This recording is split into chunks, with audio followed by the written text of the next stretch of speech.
Welcome back, welcome back, welcome back. This is Wisconsin Shoe Guy, and today we're going to talk about the same shoe, different color. Now, this is a series that I started a long time ago when I started buying multiple colors of the same shoe in same style, and it's evolved into today's episode, which is showing the same shoe, which is the same pattern, okay, which is an Edward Green Dover, but it's on two different lasts with two different soles in two different leathers. Now, you'll notice each of the leather has a grain pattern on it, but that grain pattern is different. Now, you may say, hey, Wisconsin Shoe Guy, that's not that different. But it has a difference, and I'll be able to explain a little bit more as we get into it. So this is Utah calf. And you can see I've got a shine on the cap, a little bit of the traditional burnishing. And Utah calf is an oil-infused leather, which is very casual by its nature, and has this beautiful grain to it. But at the end of the day, it's kind of oily. And you can see I just scratched it there a little bit. And if I, not even with anything else, I can pretty much make the scratch reduce a lot just by rubbing it. Now imagine what I can do by brushing it. So casual, it's a casual leather, kind of like a Chrome XL or something like that. Now this is Hatch Grain. Hatch Grain is a more formal leather. It's a little bit stiffer, but not much on Edward Grain. Now you will see that changes variety in the Hatch Grains depending on the brand. Some of them are quite stiff. But this one has, I have not shined the toe, but I could. And it has a tighter grain to it, not as deep. And the leather itself feels more like traditional calf and is not that dilapper calf that comes here. Now, tannery wise, Utah calf is usually from Tannery Haas. Hatch Grain, there are two big tanneries that do Hatch Grain, but I think a lot of them do, others do as well. But the tannery Dananoy in France does this, as well as Horween. Now, which one that Edward Green uses for this, I'm not sure. Now, the pattern on these is the Edward Green Dover, but there are some other differences that I want to point out.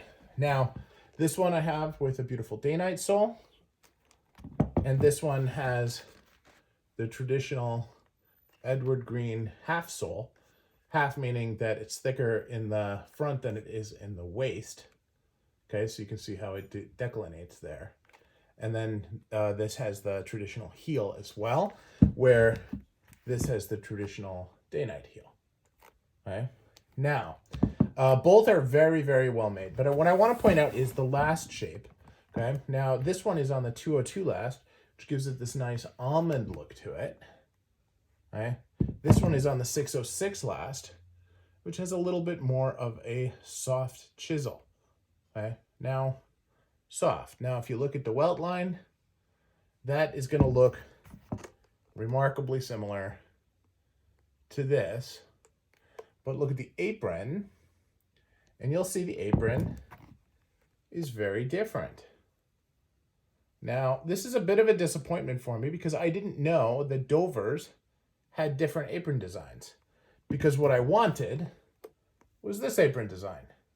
In my mind, this is the design that all shoemakers are trying to copy when they do split toes. And the ones that are like this are generally the less expensive imitators.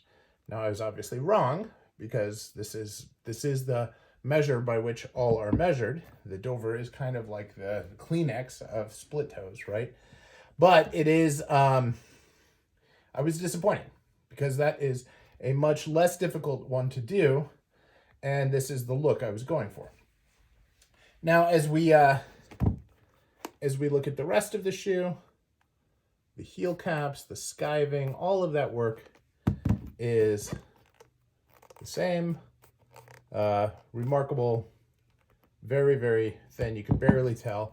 If I were to put coins up to this like I do in shoe battles, you would see that they are the same, and they're both thinner than a dime, which is pretty thin in comparison. So really, the last shape is what makes these so different. But the apron is a very big distinguishable factor. And then, of course, the leather type, one being very casual and one being more dressy, not dressy, but more dressy. And then, of course, the sole types that really match the casual to dressy is part of the overall look. So those are my two Edward Green Dovers. What shoes do you have in your stable, as it were, that are the same design, but different colors, different leathers, different lasts, etc.? Thanks for watching.